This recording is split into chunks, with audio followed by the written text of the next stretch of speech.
economics deals with three areas. One is the problem of sustainable scale of the total economy relative to the biosphere, which it is a part. Second, the equitable distribution of resources and income within that economy. And third, the efficient allocation of those resources among alternative product uses. Now, those three things are in a particular sequence. And in ecological economics, you start with a scale, then the distribution, and then the allocation. That's pretty much the reverse of the order of consideration in standard economics. Standard economics looks mainly at efficient allocation. Then it says, well, in order to define an efficient Pareto optimal allocation, you have to know the distribution. So each efficient allocation is on the basis of some given distribution. So the distribution has to be known. As for scale, that's completely off the radar screen. There is no concept of the scale of the economy relative to the ecosystem. And I think that's the big starting point for ecological economics, because standard economics does not conceive of the economy as a subsystem of a larger natural biophysical ecosystem. It's just the total. I mean, when we say macroeconomics, we don't mean just economics of big things. We mean the economics of the total. And when we say microeconomics, we don't just mean little things, we mean the economics of the part. So we've got a big philosophical problem here of the whole versus the part. And standard economics has assumed that the macroeconomy is the whole.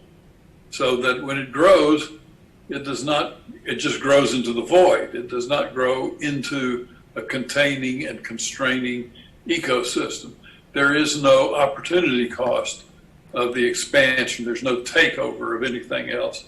So all of that just gets left out of standard economics, and it's the main purpose of ecological economics to correct that misperception of the way the world is. Those are the sort of the immediate analytical questions that should be asked, but are not asked by standard economics. First, how big is the economy relative to the ecosystem?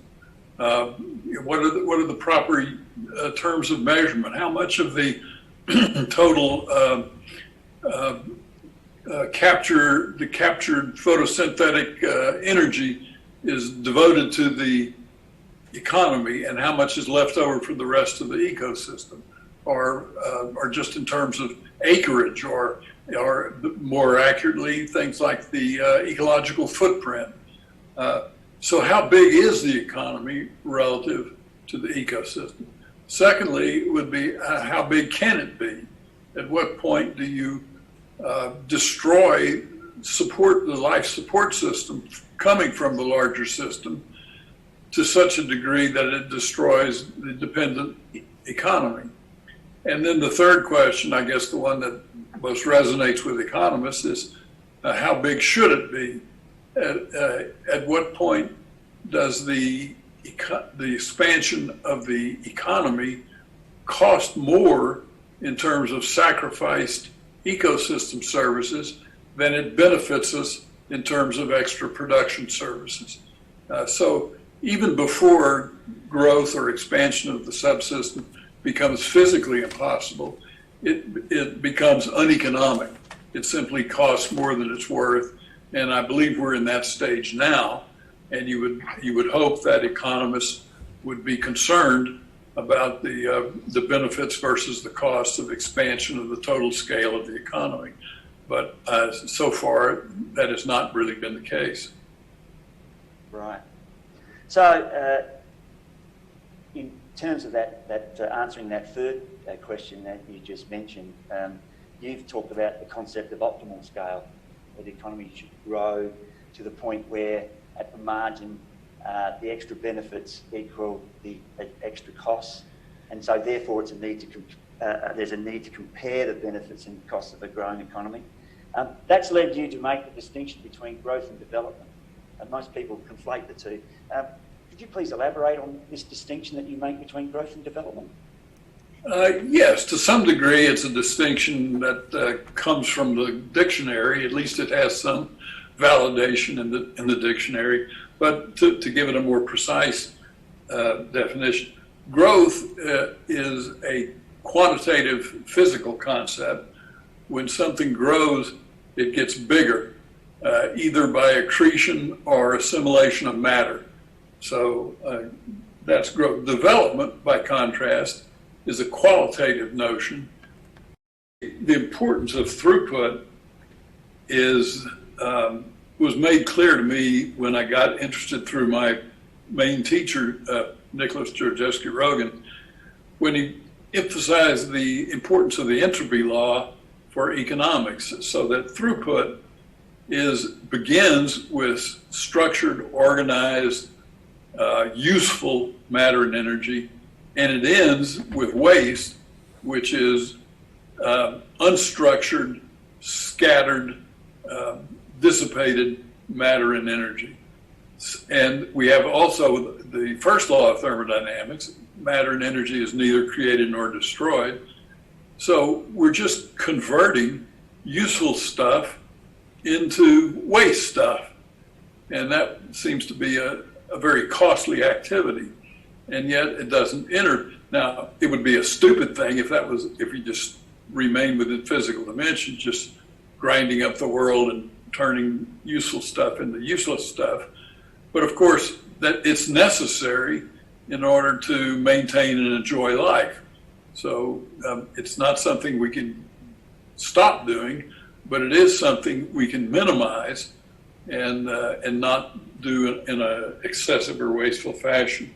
Now, as for the three sort of rules, that was when I was working for the World Bank, and the World Bank was tasked by the United Nations with the idea of come up with ideas for sustainable development. What does sustainable development mean? Of course, with the Brundtland report, it advocated sustainable development, but nobody really knew what it meant. And so there was a big effort to try to define it because everyone was in favor of it, but nobody knew what it meant. So if you could define it, you suddenly got a big political victory. But of course, every time you tried to define it, you made somebody mad, and it lost some of its agreement. Well, just to get back to and I was thinking of this, and others that I worked with, we were doing it as a team. At the project level, the World Bank finances projects. So if a project is going to be sustainable, what are the criteria, the conditions that it should meet? And we came up with these three. If harvest rates of renewable resources should not exceed regeneration rates. So a project that depends on renewable resources, it should be such that the offtake of the renewable resource should not be greater than the regeneration rate. So you're consuming natural income rather than natural capital. Secondly, we said that the extraction, if it's based on non-renewable resources, then the depletion rate should not exceed the creation of renewable substitutes.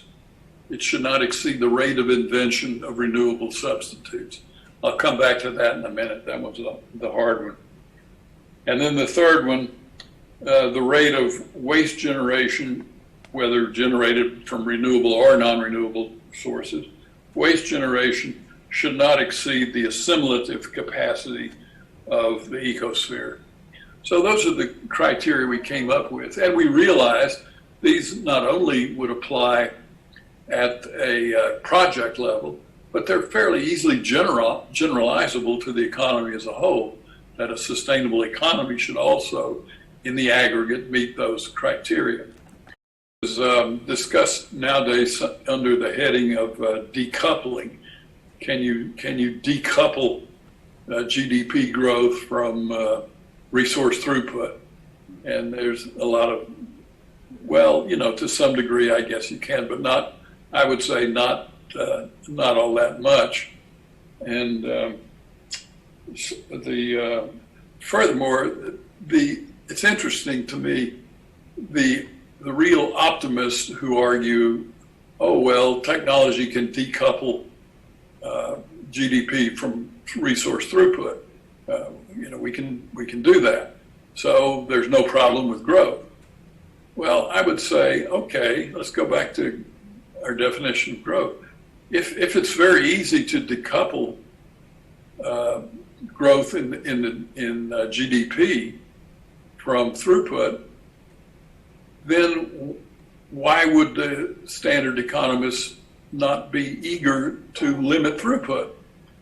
By limiting the throughput, you raise its price, you give an incentive to the very technologies that you think are easy, and we all agree that what affects the environment is the physical depletion and pollution. So if it's easy to limit that and still grow GDP, well, fine, go ahead and do it. I just don't think it'll be that easy.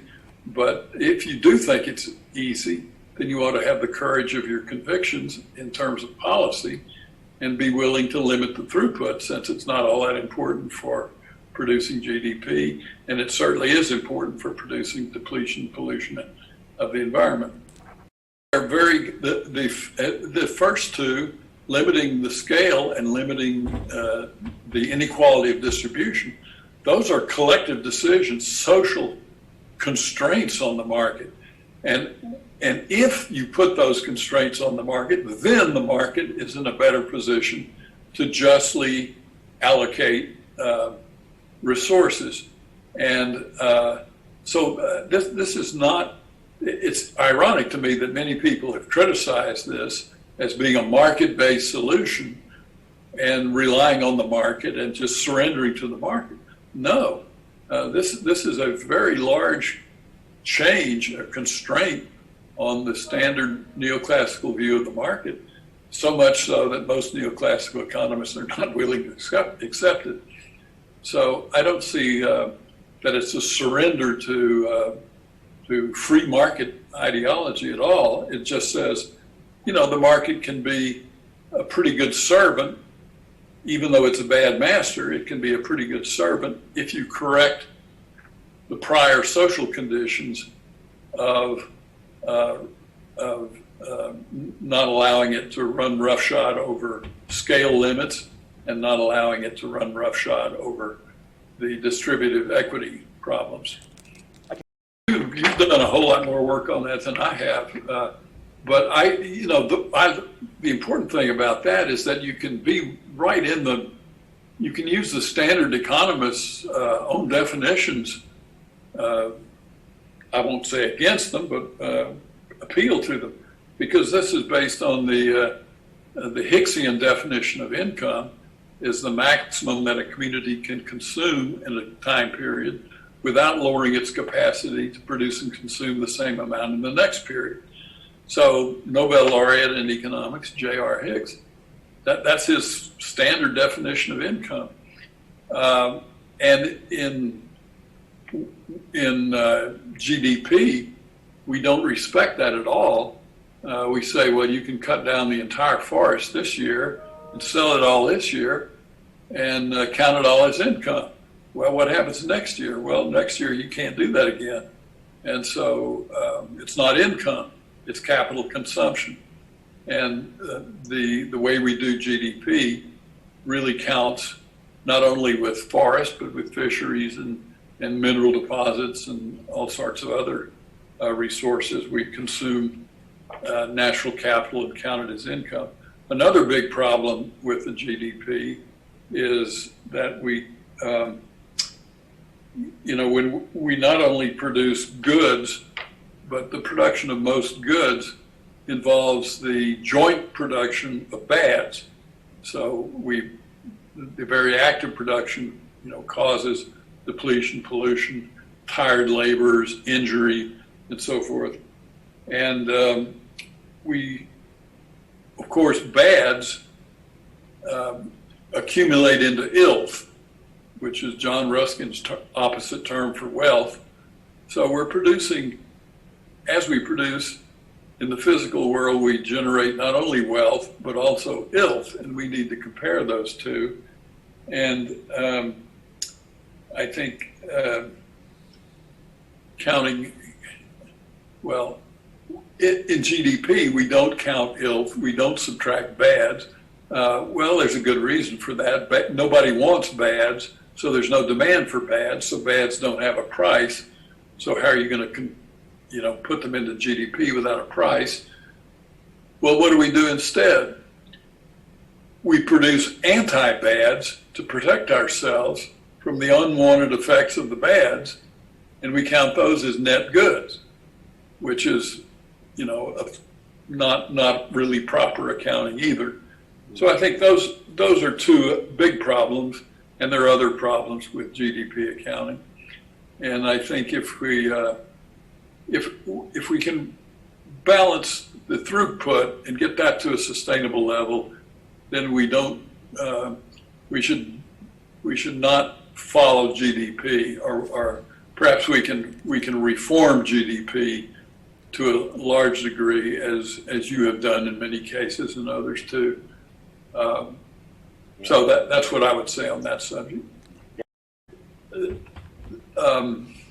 Man-made capital and natural capital, I would say, are fundamentally complements and not substitutes. And there's a tendency to want to treat them as substitutes, perhaps because they're both called capital. But if you just, I don't want to go into production functions too much here, but if you just think of the way neoclassical economists view production, their production function consists of just two factors. It consists of labor and man-made capital. So you think, well, maybe we'll just throw in natural capital as another form of capital, and it'll substitute in there for man-made capital. Well, natural capital really doesn't enter the production function as a stock or a fund. It really, natural capital generates a flow of natural resources. And what enters the production function is the flow of natural resources, which are generated immediately from natural capital. And that's where the complementarity comes in, because the process of production is transforming a flow of natural resources derived from natural capital into a flow of products and wastes. And so that's the complementarity. Man-made capital is the transforming agent which converts the flow of natural resources into products. So it's not substitutable. If you're a cook in a restaurant, you don't make the meal by just the ovens and the cooks. You have to have ingredients. So the flow of ingredients goes through the kitchen and comes out as a meal. And the idea that you can substitute more cooks and more ovens for more shrimp and more fish and more meat and more cherries and whatever, or you can bake a bigger cake with the same amount of flour by just stirring harder and baking in a bigger oven. That's clearly not going to happen. And so I think that's the fundamental way to see the complementarity between man-made capital and the flow of natural resources, and indirectly natural capital that generates the natural resources. One more step in that direction is to say that what has happened over time, first go back, If factors are substitutes, one for the other, then neither one can be limiting. I mean, if you have a shortage of one, you just substitute more of the other. But if the factors are complementary, then you can have a limiting factor. It won't do any good to substitute more of the abundant factor if the scarce factor is limiting. And so what we've had over time then with growth, with exponential growth, is a change in the limiting factor in production. The limiting factor used to be man-made capital and labor because natural resources were superabundant. Now that pattern of scarcity has been reversed. And what's the superabundant factors are labor and man-made capital. And what's scarce is the flow of natural resources. So we really have to change our economizing away from man-made capital and towards economizing on natural capital. And that's a major change in the pattern of scarcity to which we have really not adapted. That will help somewhat. I think that runs, and I would favor that as an interim policy, but I think that I would prefer quantitative limits on growth in the use of those resources, because if you just raise the price through taxes, you will certainly, I think, increase the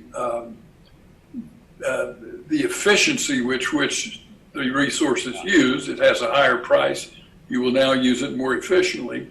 You will develop new technologies that do that, and that's a good thing, except that if there's no limit on the quantity, as you develop the new technologies that are more efficient, you run into the good old Jevons effect.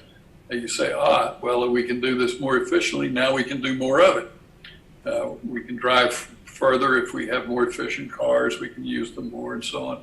So you would undercut a whole lot of the gains through that effect. And I think we would be probably better off if we directly limited the quantity and then made the efficiency adjustments and did not. And if you limit quantity, then you've stopped the Jevons effect immediately.